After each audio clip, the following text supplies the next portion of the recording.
پچھلے 1 سال میں شوگر کی جو گلوبل پرائسز ہیں ان میں 20% کمی ہوئی ہے، اور ہمارے ہاں وہ 200 کراس کر گئی، مطلب وہ تو بڑھ ہی چلی جا رہی ہے. اس پہ بھی میں آپ سے بات کرنا چاہوں گی کہ دیکھیں چینی جو ہے اگر اس کی کمی ہوتی ہے تو اس کا سب سے زیادہ نقصان کس کو ہوتا ہے؟ عام آدمی کو ہوتا ہے یا پھر فیکٹریوں کو، بزنسز کو ہوتا ہے؟ وہ بھی ایک ایلیمنٹ ہے اس پورے کرائسس میں جو کہ دیکھنے کی ضرورت ہے. کیونکہ جب میں اکثر لوگوں سے یہ کہتی ہوں کہ بھائی چینی مہنگی ہو گئی نا، چھوڑ دو کھانا، مت کھاؤ، 1 مہینے نہیں کھاؤ، لیکن اس سے فرق نہیں پڑے گا، کیونکہ جو اس کا اثر جو ہے وہ زیادہ تر بزنسز پہ، بسکٹ فیکٹریاں ہو گئی یا جو میٹھے کی جو بھی کنفیکشنریز ہیں ان کے گھروں اوپر. میں آپ لوگ یہ کہتے ہیں، مجھے عدد شمار کاش میں وہ لے کر آتا ہے کہ زیادہ تر جو ہے وہ آپ کا جسے کوک پیپسی آپ کی بن رہی ہے، بیوریج انڈسٹری استعمال کر رہی ہے، مٹھائی والے کر رہے ہیں، بیکری استعمال کر رہی ہے، تو زیادہ جو ہے کھپت ادھر ہو رہی ہوتی ہے. ہم اور آپ بوائے کاٹ کر بھی دیں، اچھا ہم لوگ، میں نے اور آپ نے تو پہلے ہی کیا ہوا ہے، ہاں بالکل ہے نا، تو ہم تو شوگر نہیں یوز کرتے. پچھلے 10 اچھا لیکن ہمارے یہاں جو ہے ورکنگ کلاسز کے ون آف دا مین جو جہاں سے وہ اپنی انرجی ڈرائیو کرتے ہیں، جہاں پہ وہ اسٹیپل سے، روٹی سے، گندم سے کرتے ہیں، وہ چینی سے بھی کرتے ہیں. تو بہت ہی میٹھی چائے پیتے ہیں، وہ دودھ پتی پیتے ہیں، تو ان کا ایک وہ ہے جہاں سے وہ انرجی ان کے لیے آتی ہے، شوگر سے آتی ہے، اور پھر وہ محنت بھی کرتے ہیں. تو ایک طرح کا، لیکن بات یہ ہے کہ بھائی سوال ہی پیدا ہوتا ہے کہ اس شوگر انڈسٹری کو آپ ریگولیٹ کیوں نہیں کر سکتے؟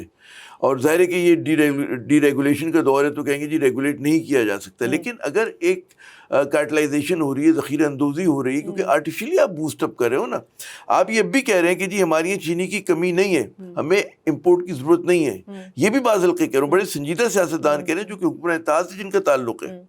اچھا ہر دفعہ یہی ہوتا ہے، اور پھر ان کے نا وہ جو گوداموں میں سے چینی نکل آتی ہے، گندم نکل آتی ہے، چینی نکل آتی ہے. پھر یہ اس کا مطلب یہ ہوا کہ ہر سال یہ احساس یہ ہوتا ہے کہ بھائی یہ تو ایک آرٹیفیشل بنایا ہوا ہے انہوں نے امپورٹ کرنے کے لیے، ایک آرٹیفیشل کمی بنائی ہوئی ہے، اور اس طرح بھی ہے. تو یہ کارٹلز جو ہے، تو دیکھیں یہ تو کانفلکٹ آف انٹرسٹ ہوا نا.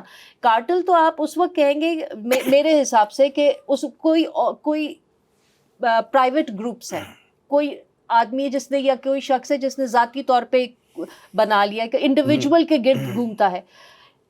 اس میں جب آپ کے جو پولیٹیشنز انوالوڈ ہیں، وہ لوگ جو کہ حکومت میں ہیں، جب ان کی ملے ہیں اور وہ خود بھی وہی ڈیسیجن میکنگ کر رہے ہیں، تو سیدھا سیدھا کانفلکٹ آف انٹرسٹ ہے. اس پہ تو عدالتوں کو انٹروین کرنا چاہیے، اور وہ ہمارے ہاں ہوتا نہیں ہے. ابھی تو بڑی اچھی خواہش ہے کہ جی ہماری عدلیہ کو، ایس سی پی کو، بہت سارے ادارے ہیں نا ہمارے جو ریگولیٹ کرتے ہیں، لیکن کیوں نہیں کرتے؟ اس کا جواب آپ نے خود دے دیا کہ جی وہی لوگ تو مالک و مختار ہیں. اور جب بھی کہتے ہیں کہ مطلب بزنس مین کو سیاستدان نہیں ہونا چاہیے، پبلک آفس ہولڈر نہیں ہونا چاہیے، کیونکہ پھر وہ جو فیصلے کرتا ہے، وہ چاہے وہ کہتے ہیں نا کہ پوٹری کا کاروبار کر رہا ہو تو پوٹری کی پرائسز مینوپولیٹ ہوتی ہیں، آپ دیکھتے ہوتے ہیں، اور جو سیاسی خاندان ہے وہ چلا رہے ہیں. آپ جو ہے جب کہتے ہیں وہ شمسی توانائی کے لیے پلیٹس استعمال کرتے ہیں، سولر، میں تو اردو میڈیم ہوں تو مجھے خیال نہیں رہا، سولر پینل، ٹھیک ہے، جو آپ اس کے لیے کرتے اس میں آپ یہی کام کریں.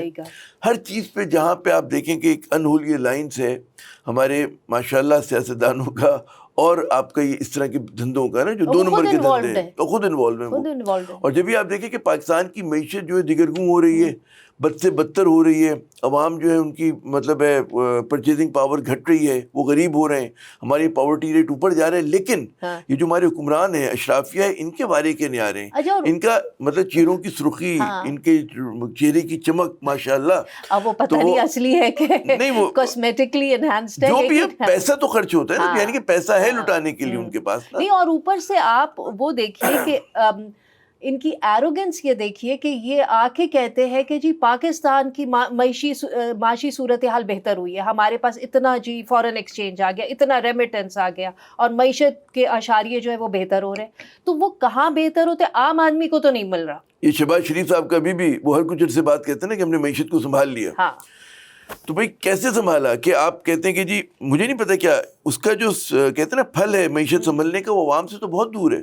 عوام کی حالت تو بہت بری ہو رہی ہے. آپ تقابل کریں مارچ 2022 کی پرائسز کو اور آج کی پرائسز کا، ہر چیز میں کم از کم 100 سے 200%، 300% اضافہ ہوا ہے. تیل کی قیمت لے لیں، چینی کی لے لیں، گندم کی لے لیں، آپ یو نیم اینی تھنگ. اور وہ اگر مجھے پتا ہوتا کہ آپ چھیڑیں گے یہ والا مسئلہ، میری نالائقی، ورنہ میں وہ فگر لے کر آتا تقابلی کہ اس میں کتنا فرق پڑا ہے.